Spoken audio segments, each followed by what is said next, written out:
যমুনার তীরে যখন পিতা বসুদেব গিয়ে পৌঁছেছেন, উত্তাল ঢেউ যমুনা,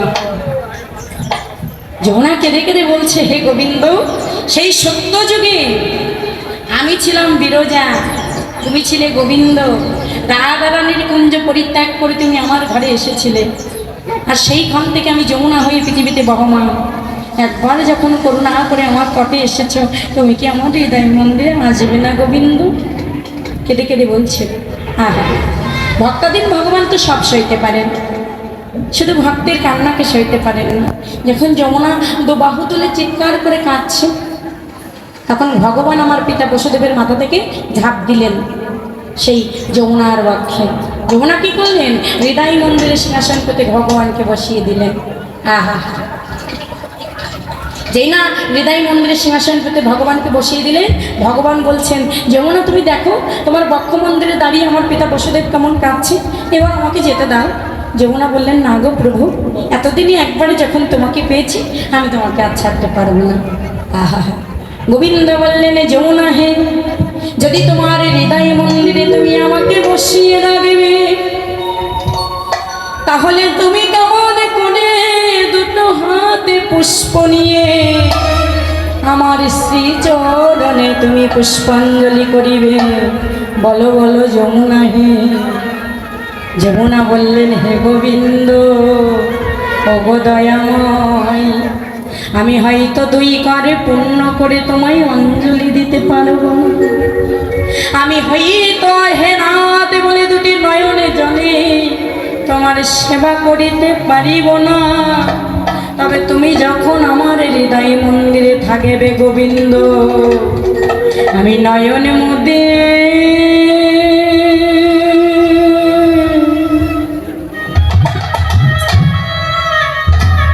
তোমায় দেখিতে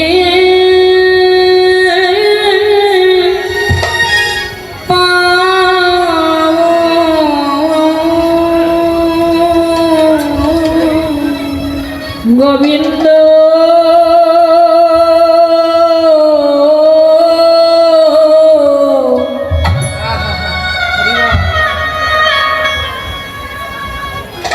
আমি নয়ন মুতে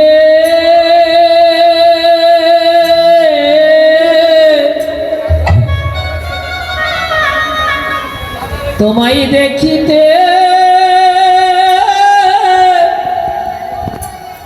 দেখিতে পাবো, আমার উপাসনা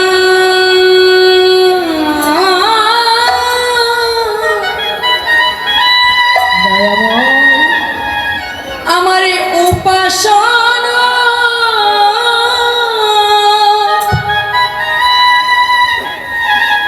মনতি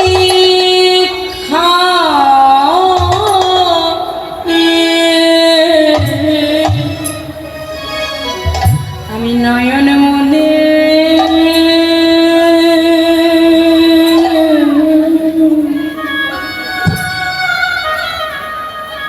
একবার দেখিতে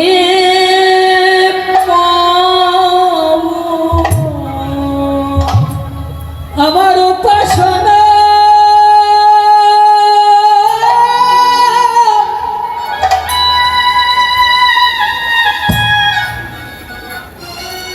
উপাসনার মনতে রাধে মরতি খানে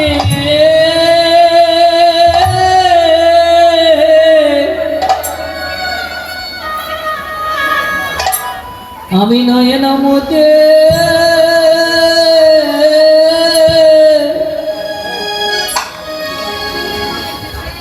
আমি দেখিতে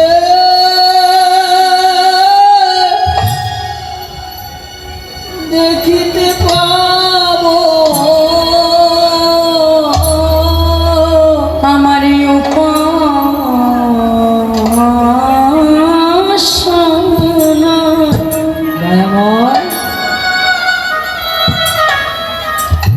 মূরতি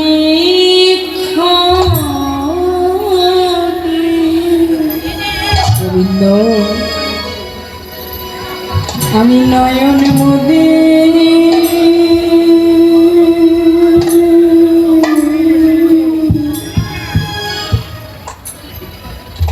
একবার দেখিতে পাও